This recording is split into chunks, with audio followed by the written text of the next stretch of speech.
তাফসীর মাহফিল CHP।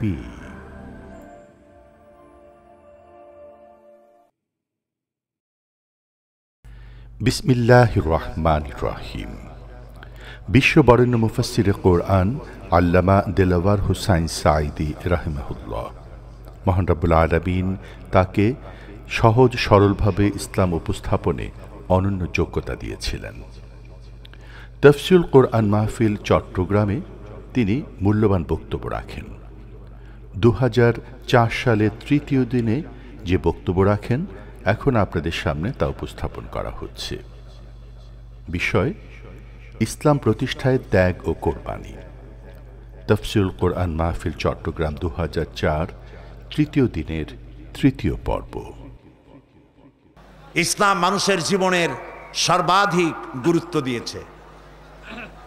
কি বলেছে আল্লাহ রাব্বুল আলামিন? বলেন, মান কাতালা নাফসান বিগাইরি নাফসিন আও ফাসাদিন ফিল আরদ ফাকান্নামা কাতালান নাসা জামিআ। বিপর্যয় সৃষ্টি করার উদ্দেশ্যে অন্যায়ভাবে যদি কেউ কাউকে হত্যা করে, সেজন্য গোটা মানব গোষ্ঠীকে হত্যা করলো। একটা মানুষ হত্যা করার অর্থ সেজন্য গোটা পৃথিবীর সমস্ত মানুষকে হত্যা করলো। বলেন নাউজুবিল্লাহ। আল্লাহ রাব্বুল আলামিন আবার বলেন, ওয়ামান আহইয়াহা ফাকান্নামা আহইয়ান নাসা জামিআ। আর যদি কেউ একটি মানুষকে বাঁচায় দেয়, সেজন্য তামাম পৃথিবীর সমস্ত মানুষকে বাঁচায় দিল। সুতরাং মানুষের জীবনের মূল্য দিয়েছে ইসলাম, দিয়েছে কোরআন। এবার একটি হাদিস মনে পড়ল, ইসলাম যদি চালু হয়, কোরআন যদি চালু হয়, কোরআন যদি আইনের ভূমিকায় আসে, কোরআন এখন আইন প্রয়োগের ভূমিকায় নাই, ঠিক কিনা? অনেকে বলতে পারেন যে আপনারা করেন না কেন, আপনারা তো জোটে আসেন। আপনাদের প্রশ্নটাই আমি করলাম, আপনারা তো জোটে আসেন, করেন না কেন, বাধা দেয় কে? কিন্তু বিষয়টা হচ্ছে এই, জবাবটা শোনা দরকার কিনা? সকলেরই প্রশ্ন এটা, পারি না কেন? কারণ হচ্ছে আপনারা আমাদের উপরে আশা করবেন কম, তাইলে যেটুক পাইবেন খুশি হইতে পারবেন। আশা যদি করেন অনেক বেশি, আর যদি কম পান বা মোটেও না পান, তাহলে মনটায় কষ্ট লাগবে বেশি। কাগজ কলম নিয়ে হিসাবে বসেন, আমরা হলাম 60 জনে 2 জন, 300 জনে 17 জন। এখন আপনি বিবেচনা করেন কদ্দূর আশা করবেন। এখন আপনারা যদি সন্ত্রাস বন্ধ করতে পারে কেবলমাত্র কোরআনের আইন, এটা কোরআন দিয়ে বুঝলেন কিনা? সুতরাং সন্ত্রাস মুক্ত, দুর্নীতি মুক্ত সমাজ যদি কায়েম করতে চান, তাহলে যারা এটা বন্ধ করতে চায় তাদেরকে পার্লামেন্টে বেশি করিয়া পাঠান, তাহলেই আপনাদের আশা পূরণ হবে। কথা কি বুঝে আসলো না আসে নাই? আলহামদুলিল্লাহ কর। নবী করিম সাল্লাল্লাহু আলাইহি সাল্লাম মক্কি জিন্দেগিতে এটা পারেন নাই। পারছেন? কোথায় পারছেন কোন তো? মদিনায় গিয়া। মক্কি জিন্দেগিতে একবার নবী করিম সাল্লাল্লাহু আলাইহি ওয়াসাল্লাম তিনি বসা ছিলেন কাবা শরীফের ছায়ায়। হাদিসটা এভাবে এসেছে, ওয়ান খাব্বাব বিন আরিদ রাদিয়াল্লাহু তাআলা আনহু আন্নাহু ক্বাল শাকাউনা ইলা রাসূলিল্লাহ সাল্লাল্লাহু আলাইহি ওয়াসাল্লাম ওয়া হুয়া মুতাওয়াসসাদুন বুরদাতুন লাহু ফি যিল্লিল কাবা। হযরত খাব্বাব বিন আরিদ বলছেন যে আমি নবী করিম সাল্লাল্লাহু আলাইহি সাল্লামের সঙ্গে দেখা করতে গেলাম, যাইয়া দেখলাম তিনি চাদর মুড়ি দিয়ে আরাম ফরমেছেন কাবা শরীফের ছায়ায়। কাছে গিয়ে বললাম, ফাকুলনা আলা তাস্তানসিরু লানা আলা তাদউ লানা ইয়া রাসূলুল্লাহ। হে রাসূল, আপনি কি আমাদের জন্য আল্লাহর কাছে দোয়া করবেন না? আপনি কি আমাদের জন্য আল্লাহর কাছে সাহায্য কামনা করবেন না? আমরা তো মায়ের খাইতে খাইতে শেষ হয়ে গেল। নবী করিম সাল্লাল্লাহু আলাইহি সাল্লাম উঠে বসলেন, বসে বললেন, হে খাব্বাব শোনো, কাদ কানা মিন ক্বাবলিকুম ইউখাযুর রাজুলু ফায়ুহফারু লাহু ফিল আরদ। তোমাদের আগে এই পৃথিবীতে যারা এসেছিলেন দ্বীনের দায়ী, তাদেরকে ধরা হতো এবং তাদের জন্য গর্ত খনন করা হতো। ফায়ুহফারু লাহু ফিল আরদ, অতঃপর সেই গর্তের মধ্যে তাদেরকে গেড়ে দেওয়া হতো কোমর পর্যন্ত। ফায়ুজআলু ফিহা সুম্মা ইউতা বিল মানশার, এরপরে করাত আনা হতো। ফায়ুদাউ আলা রাসিহি, এরপর সেই করাত তাদের মাথার উপরে দিয়ে ফায়ুজআলু নিসফাইন, এরপরে করাত দিয়া চিরিয়া মানুষটাকে, জীবিত মানুষটাকে দ্বিখণ্ডিত করে ফেলা হতো। ওয়ায়ুমসাতু বিআমসাতিল হাদিদ মা দুনা লাহমিহি ওয়া আদমিহি, এরপরে লোহার চিরুনি আইনা মানুষটার শরীর থেকে গোশতগুলি হাড্ডি থেকে নামায় দেওয়া হতো। মা ইয়াসুদ্দুহু আন দীনিহি,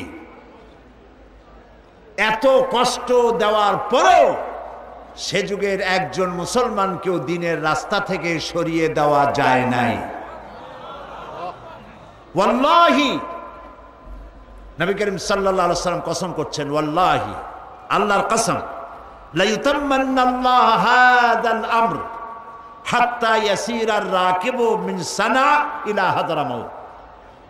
আল্লাহর নবী বলেন, ও খাব্বাব, আমি আল্লাহর নামে কসম করি, এমন সময় এই ভূখণ্ডে আসবে যখন হাজরামাউত থেকে, সৌদি আরবের এই আরবের হাজরামাউত থেকে ইয়েমেনের রাজধানী সানা পর্যন্ত হাজার হাজার মাইল লোকেরা যাতায়াত করবে। লা ইয়াখাফু ইল্লাল্লাহ, আল্লাহর ভয় ছাড়া মানুষের মনে কোনো ভয় থাকবে না। লা ইয়াখাফু ইল্লাল্লাহ, রাস্তা দিয়ে নারী চলবে, পুরুষ চলবে, সদাগরেরা চলবে, কারো মনে কোনো ভয় থাকবে না। একটাই ভয় থাকবে, ভয় হবে কার? আল্লাহ তাআলার ভয় হবে। আবি যিব আলা গানামি, আরো একটা ভয় থাকবে, সেটা হলো তাদের সাথে যে ভেড়া আছে, ওই ভেড়ার উপরে বাঘের আক্রমণের ভয় থাকতে পারে।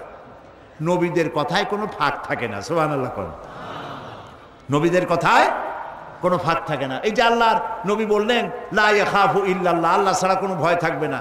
কিন্তু ছাগল ভেড়া বাগে নিয়ে যাবে না, এটা তো নিতেই পারে যদি তুমি সংরক্ষণ করতে না পারো, সে কথাটাও তিনি বলে দিলেন। প্রিয় ভাই সব, নবীজি বলছেন, ওয়ালাকিন্নাকুম তাস্তাজিলুন, অথচ তোমরা খুব তাড়াহুড়ো করছো। আমি নবী, আমি দোয়া করতেছি, আমি বলছি এই রকমের একটি সমাজ আসবে যখন চুরি ডাকাতি জেনা ব্যভিচার কিছু থাকবে না, এমন একটি সমাজ আসবে, অপেক্ষা করো, তাড়াহুড়ো করো না। আপনারাও তাড়াহুড়ো করেন না, অপেক্ষা করেন। পারবেন না অপেক্ষা করতে? পারবেন কিনা? কেউ কয় কি এর গণতন্ত্র, মারাইন সমানে জেহাদ, আছি আমরা আপনার পিছনে, আছে না? এরকম মাথা গরম করে কিছু করতে পারবেন না, মাথাটা ঠান্ডা করেন। আল্লাহ রাব্বুল আলামিন আমাদের দেশের জনগণকে ইসলাম বোঝার তৌফিক দিয়েছে, বলেন আমিন, বলেন আলহামদুলিল্লাহ। সুতরাং এদেশে ইসলাম প্রতিষ্ঠিত হবে, আজ হোক আর কাল হোক, মাথা গরম করবেন না। কিছু দল আমাদের দেশে তৈরি হয়েছে, এই দলের নাম জীবনেও শুনি নাই কোনোদিন আগে, যেমন জামাতুল মুজাহিদিন, তারপরে কুতকুতুল জিহাদ, কি নাম? হরকতুল জিহাদ, তারপর লাদেন বাহিনী, তালেবান বাহিনী, হিজবুত তাওহীদ, হিজবুত তাহরীর, পত্রিকার নামগুলি দেখতেছেন না? এই সব নামের সাথে আমার জনগণ, এই দেশের জনগণ কোনো কালেও পরিচিত নয়। এদেরকে আমরা চিনি না, এদের বাপেরও চিনি না, মায়েরও চিনি না, এদের গোষ্ঠী চিনি না। এরা ইসলামী আন্দোলন নয়, এরা এসেছে এই দেশে, এরা তৈরি হয়েছে ইসলামের পরিবেশকে, মুসলমানদের পরিবেশকে নষ্ট করে দেওয়ার জন্য। বিভিন্ন জায়গায় বিভিন্ন জায়গায়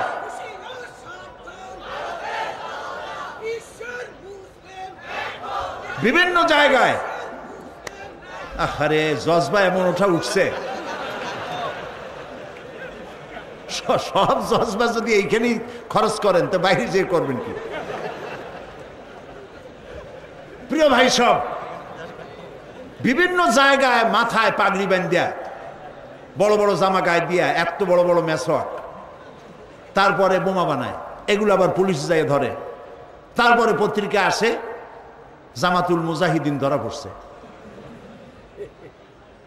তাহলে আমাদের দেশটাকে একটা সন্ত্রাসী দেশ বানানো হলো তাদের উদ্দেশ্য, ঠিক কিনা? আমাদের দেশে কোনো সন্ত্রাসী নাই, আর কোনো গোপন আন্দোলনে ইসলাম বিশ্বাস করে না। সরকার প্রধান এর পক্ষ থেকে কোনো অর্ডার আসার আগ পর্যন্ত জিহাদের প্রস্তুতি নেওয়া জায়েজ নাই। জিহাদের প্রস্তুতি সশস্ত্র যুদ্ধের আহ্বান জানাতে পারে কেবলমাত্র যখন সরকার প্রধান ইসলাম অথবা মুসলমান হবে, তারা যদি জিহাদের জন্য সর্বাত্মক দাওয়াত দেয় তখনই কেবলমাত্র আন্দোলন করা যাবে, সশস্ত্র যুদ্ধ করা যাবে। এর আগে বোমা বানাইয়া, পিস্তল বানাইয়া ইচ্ছামতো মানুষ খুন করা, এগুলি করে ইসলামের কোনো লাভ নাই, বরং ইসলামের ক্ষতি হবে। এই কাজটি আপনারা করবেন না অতি উৎসাহী হয়ে। কয় গণতন্ত্র হারাম, পার্লামেন্ট হারাম, মেম্বার যারা হয়েছে তারা হারাম, সব মুশরিক, সব কাফের। তো এখানে সবই যদি কাফের হয়, হুজুররা আপনারা এখানে করবেন কি? বিদায় হন। আপনাদের পছন্দ মতো কোনো দেশ থাকলে সেই দেশে চলে যান। গণতন্ত্র হারাম। আব্রাহাম লিঙ্কনের গণতন্ত্র আমরা বিশ্বাস করি না। আমরা বিশ্বাস করি ও আমরুহুম শুরা বাইনাহুমের, আল্লাহর দেওয়া গণতন্ত্রের বিশ্বাস করি। গণতন্ত্র হারাম। তাহলে সরকার বদলের সিস্টেম কি বলো? জবাব দাও। একটা সরকারকে পরিবর্তন করার জন্য, ইচ্ছে মাফিক সরকারকে আনার জন্য সিস্টেম কি? সুতরাং এই সমস্ত কথা বলে মানুষকে বিভ্রান্ত করার কোনো যুক্তিপূর্ণ কারণ নাই। লিফলেট ছড়ানো বন্ধ করো। গণতন্ত্র হারাম বলে মানুষকে বিভ্রান্ত করো না। নাক দিয়া চাপ দিলে দুধ বেরি হয়, এরা আন্দোলন করতে আসছে। আমরা বুড়ো হয়েছি বাতাস খাইয়া। সুতরাং হিজবুত তাওহীদ, হিজবুত তাহরীর, হরকতুল জিহাদ, জামাতুল মুজাহিদিন, এদের যেখানে পান ধরে পুলিশে সোপর্দ করে দিবেন। এরা ইসলামের কোন সহায়ক শক্তি নয়। এরা এই দেশের স্বাধীনতা, সার্বভৌমত্ব এবং ইসলামের দুশমন।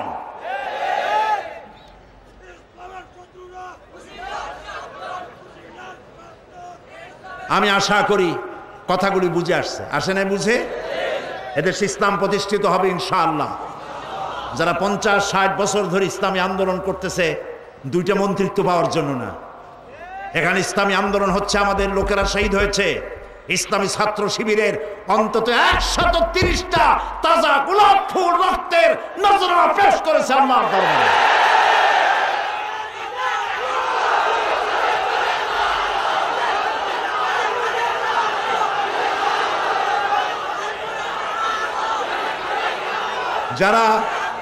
যারা জীবন দিল, রক্ত দিল, যারা জীবন দিল, রক্ত দিল, শহীদ হলো, তারা ইসলাম বোঝে না। ওরা গণতন্ত্র হারাম বলে ইসলাম নিয়ে আসছে। হাতি ঘোড়া গেল তল, ছাগলে কয় কত জল।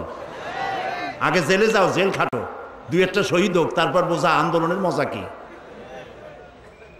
এত সহজ না। সেই জন্য আপনারা আপনাদের যুবক সন্তানদেরকে ঠেকাবেন, অতি উৎসাহী হয়ে যেন এই সমস্ত খারাপ সংগঠনের সাথে মিলে গিয়ে দেশের সর্বনাশ না করে, এই শান্তিপূর্ণ পরিবেশকে যাতে সর্বনাশ না করতে পারে, সকলের চোখ সেই জন্য উন্মুখ হয়ে থাকতে হবে। প্রিয় ভাই সব, এ কোরআনে রয়েছে ফৌজদারি দণ্ডবিধি। আলহামদুলিল্লাহ। চুরি করলে কি শাস্তি হবে আল্লাহ তা বলে দিয়েছেন কোরআনে। আস-সারিকু ওয়াস-সারিকাতু ফাকতাউ আইদিয়াহুমা, চোর পুরুষ হোক আর নারী হোক, উভয়ের হাত কেটে দাও। এই হাত কাটা আইন নিয়ে তথাকথিত বুদ্ধিজীবী, কপাল ফোড়া, এই যে হুমায়ুন আজাদের নাম নিছিলাম গতকাল, মানুষ না। ইত্তেফাকের মতো পত্রিকা, এই দেশের শীর্ষস্থানীয় পত্রিকা, এই রকমের একটা প্রবন্ধ ছাপলো কেমনে আমার খুব চিন্তা হয়। যদি স্বাধীনতার ব্যাপারে, জাতীয় পতাকার ব্যাপারে, জাতীয় সঙ্গীতের ব্যাপারে এরকম আপত্তিকর কথা লিখত, আপনারা কি ছাপতেন? তাহলে কোরআনের বিরুদ্ধে সে লিখেছে, হাদিসের বিরুদ্ধে লিখেছে, জান্নাতের বিরুদ্ধে লিখেছে, জাহান্নামের বিরুদ্ধে লিখেছে। সালমান রুশদি আর একটা মেয়ে লোকে দেশের, এরা যা না লিখেছে তার থেকে মারাত্মক কথা লিখলো। তাহলে ইত্তেফাকের কাছে কোরআন হাদিস আল্লাহ রসুলের চাইতে এইটার মূল্য বেশি হয়েছে বলেই তারা এটা ছাপাতে তাদের পক্ষে সম্ভব হয়েছে।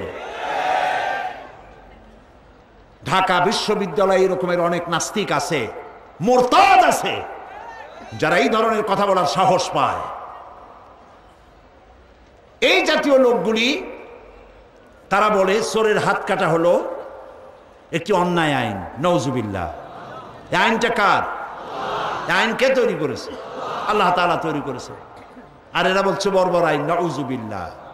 মনে রাখতে হবে, এই হাত কাটা আইন মক্কায় নাজিল হয় নাই। হাত কাটা আইন চালু হয়েছে রাসূলুল্লাহ যখন মদিনায় ছিলেন, মদিনার রাষ্ট্রপতি, সেই সময় এই আইন চালু হয়েছে। তার মানে হলো নবী করিম সাল্লাল্লাহু আলাইহি সাল্লাম মানুষকে খাওয়া, পড়া, শিক্ষা, চিকিৎসা, বাসস্থানের গ্যারান্টি দিয়ে ফেলেছেন। এখন যদি কেউ চুরি করে, তাহলে তো পেটের জ্বালায় চুরি করে নেই, এটা তার নেশা। কাজে এখন আর চেয়ারে বসে সালাম দেওয়া যাবে না, হাত কেটে দাও। আইনটা কার? আল্লাহ তাআলা।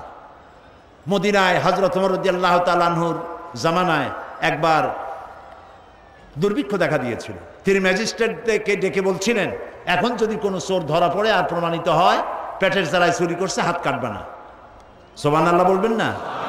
তো ইসলাম তো আগে পেটে খাইতে দেয়, তারপরে পিঠের উপরে কিলায়, খালি পেটে কিলায় না। কাজে এটা বর্বর আইন নয়, এটা আল্লাহর আইন।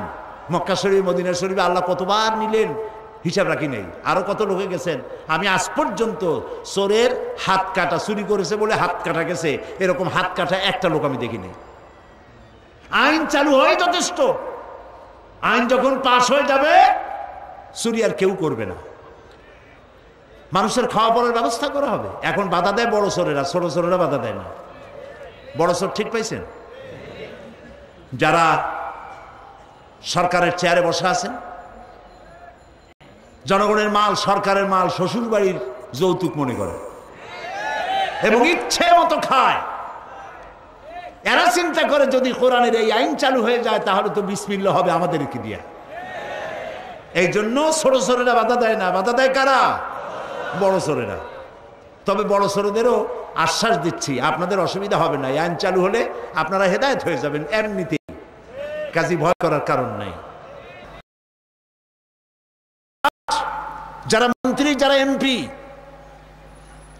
যারা সরকারের সচিব, ডিসি, এসপি, প্রত্যেক ব্যক্তিকে গভর্নমেন্ট বেতন দেয়, ঠিক কিনা? গভর্নমেন্ট গাড়ি দেয় কিনা? জনগণ তাদের চলার জন্য বেতন দেয় কিনা? সমস্ত মন্ত্রী, এমপি, সচিব, ডিসি, এসপি, ম্যাজিস্ট্রেট গোষ্ঠী সুদ্ধা সরকার বেতন দেয়। সরকার তার বাপের ধান বেচা পয়সা দিয়ে বেতন দেয়। কার পয়সা? কার পয়সা? এই জনগণের পয়সা।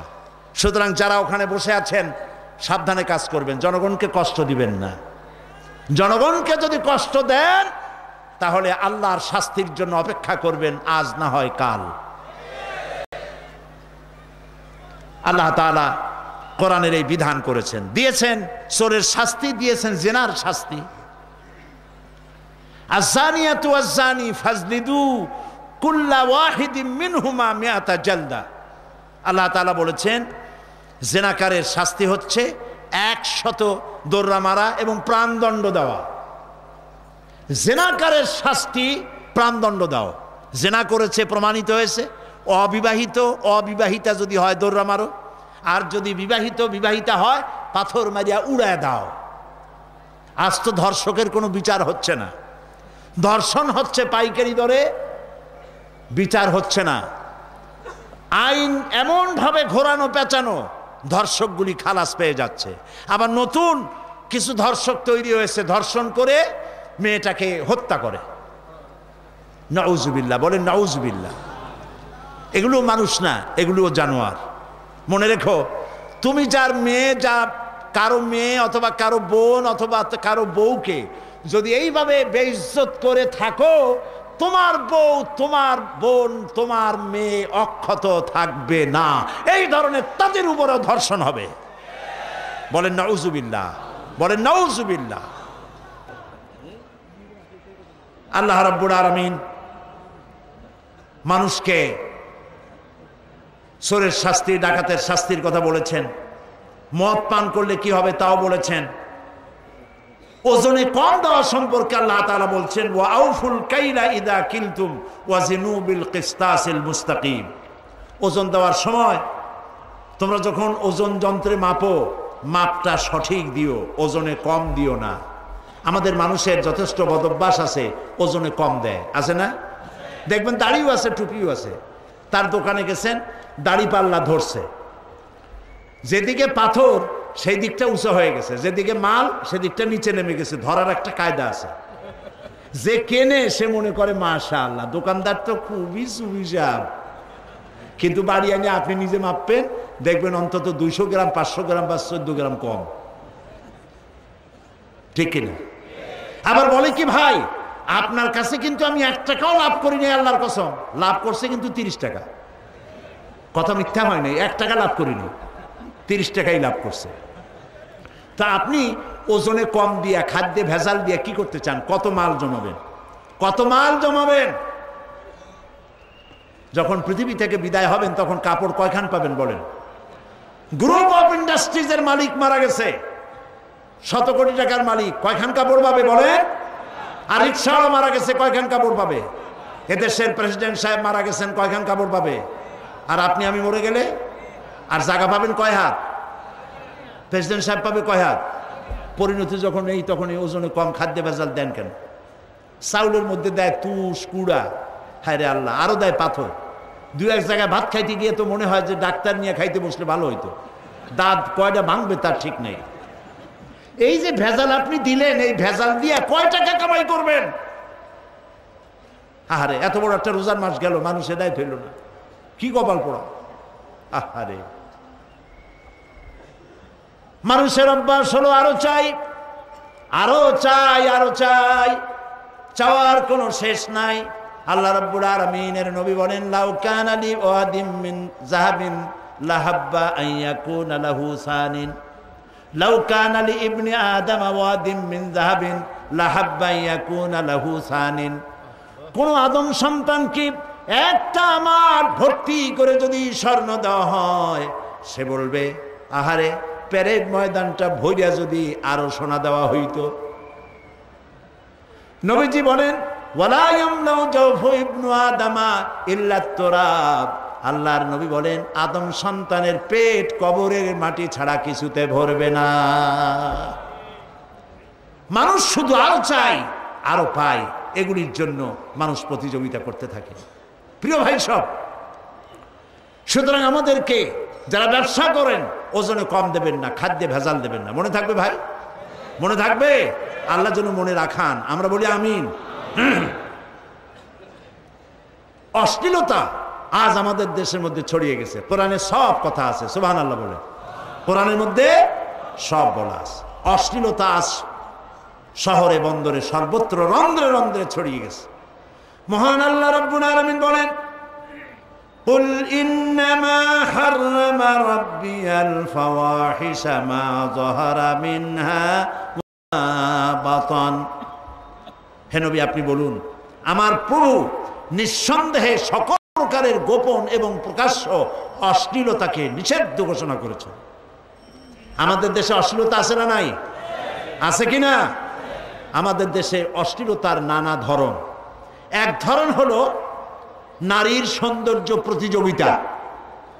বিভিন্ন সাবানের কোম্পানির নাম করে সৌন্দর্য প্রতিযোগিতা হচ্ছে। অন্যান্য দেশে যে সুন্দরী প্রতিযোগিতা হয়, ওই রকম বাংলাদেশে এখনো করতে সাহস পায় নাই। কারণ একবার আমি পল্টনে বলেছিলাম, যেই সুন্দরী প্রতিযোগিতা যারা করবে, যদি আমাদের এই বক্তব্যের পর যদি এটা বন্ধ না করে, তাহলে এর বিচারকরা রাস্তায় নামলে পরে তাদেরকে রাস্তার উপরেই উত্তমভাবে মেহমানদারি করা হবে। তো তারা এটা বন্ধ করে দিয়েছিল। যারাই সুন্দরী প্রতিযোগিতা বিচারক হয়, আমি চিন্তা করে পাই না যে এরাও মানুষ নাকি। নারীর সৌন্দর্য মাপজোপ করা এবং এই সৌন্দর্যের ভিত্তিতে ফার্স্ট, সেকেন্ড, থার্ড বানানো। এদেরকে সুন্দরী প্রতিযোগিতায় নারীর যেসব অঙ্গ প্রত্যঙ্গ মাপা হয়, মাপজোপ করা হয়, তা কেবলমাত্র শয়তানের পক্ষেই সম্ভব, মানুষের পক্ষে সম্ভব না। যেসব বিচারকরা সুন্দরী প্রতিযোগিতা করেন, তারা কি তার মেয়ের ওই সব জায়গা দেখতে পারবে? তার বোনের, তাহলে পরের মেয়েকে নিজের মেয়ের মতো মায়ের মতো মনে করতে পারো না কেন? এই জন্য সুন্দরী প্রতিযোগিতা যারা করে তারা শয়তান।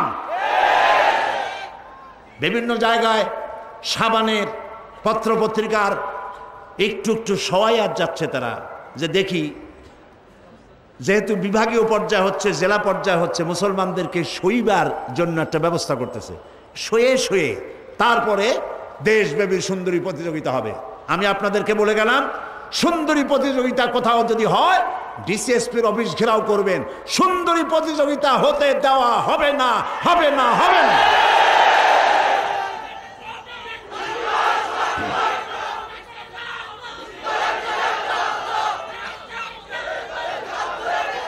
আর যে সব মা বাপ তার মেয়েকে সুন্দরী প্রতিযোগিতায় পাঠান, তাদের সেন্স অফ প্রেস্টিজ সম্পর্কে আমার সন্দেহ হয়, করুণা হয়, দয়া হয়।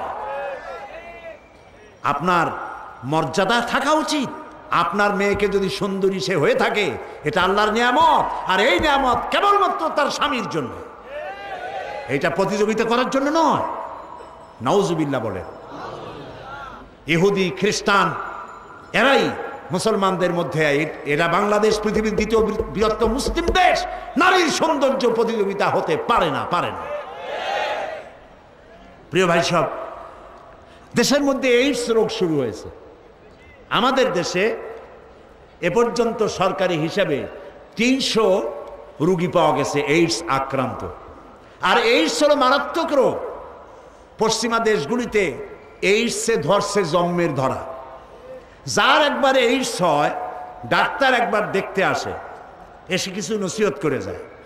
পরে যদি আবারও ডাক্তারকে আসতে হয় তো এসে প্রথমেই জিজ্ঞেস করে, বেটা তুমি এখনো মরো নাই?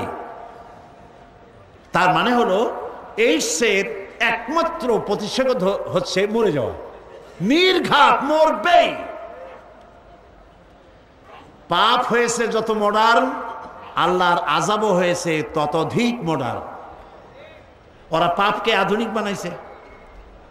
আগে তো জেনা ব্যভিচার হতো পুরুষে আর নারীতে, এখন এটা হয় পুরুষে পুরুষে, নারীতে নারীতে। ইউরোপ আমেরিকায় মেয়েরা মেয়েদেরকে বিয়ে করা জায়েজ, পার্লামেন্টে পাশ করছে তারা। এই যে বুশ, তার পার্লামেন্টে আইন পাশ করা হয়েছে, পুরুষে পুরুষে বিয়ে করতে পারবে, মেয়ে লোকের মেয়ে বিয়ে করতে পারবে। তো নিজে বসে আছে কেন? এইভাবে পাপ মডার্ন হয়ে গেছে, আল্লাহর আযাবও মডার্ন হয়েছে। সেই মডার্ন আযাবের নাম কি? এইডস। আমাদের দেশে এইডস যাতে বাড়তে না পারে সেজন্য আজ থেকে, এখন থেকে সকলকে দায়িত্ব নিতে হবে। এইডস থেকে বাঁচতে পারে মানুষ কেবলমাত্র ধর্মীয় অনুশাসনের মাধ্যমে। জেনা নিজের স্ত্রী ছাড়া কোনো মেয়ে লোক অথবা কোনো পুরুষ, কোনো মেয়ে লোক নিজের স্বামী ছাড়া আর কোনো পুরুষ নিজের স্ত্রী ছাড়া যৌন সম্পর্ক স্থাপন করলেই এইডস রোগের সম্ভাবনা 100%। এইটা আগে যত এইডসের সাইনবোর্ড ছিল সেগুলিতে লেখা ছিল ধর্মীয় অনুশাসন মানলেই এইডস বন্ধ হয়।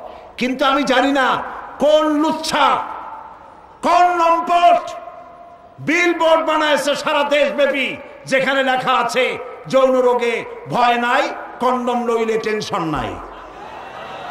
এই স্লোগান যে লিখেছে সে লুচ্ছা এবং লম্পট। কারণ এই স্লোগান দিয়ে জেনার প্রতি মানুষের যে ভয় থাকে, সে ভয়কে তিরোহিত করে জেনা করার দিকে মানুষকে আকৃষ্ট করা হয়েছে। আপনারা আপনাদের ডিসিএসপি কে বলুন, চট্টগ্রামের পুলিশ কমিশনার, বিভাগীয় কমিশনারকে বলুন, এই বিল যেন, এই বোর্ড যেন তারা তুলে ফেলে। যদি তুলে না ফেলে, জনগণ নিজেরা জুতা মেরে এই বিল বোর্ডকে ভেঙে গুঁড়ো করে দাও।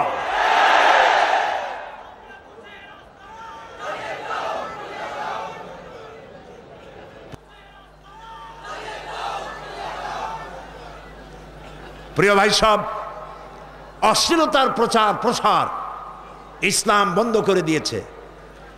অশ্লীলতার প্রচার প্রসার যত বেশি হবে, জেনা ব্যভিচার তত বেশি হবে, ঠিক কিনা? সুতরাং এই জেনা ব্যভিচার বন্ধ করার জন্য ইসলাম মানুষকে এ কথাগুলি বলে দিয়েছে। অশ্লীলতা বন্ধ করতে হবে, অশ্লীল গান বাজনা, তারপরে ডিসেন্টিনার মাধ্যমে হাবিজাবি ছবি এগুলি দেখানো বন্ধ করতে হবে। বিবাহ সহজ করুন, অশ্লীলতা বন্ধ করুন, জেনা ব্যভিচার ধর্ষণ এমনিই কমে যাবে। আলহামদুলিল্লাহ বলে।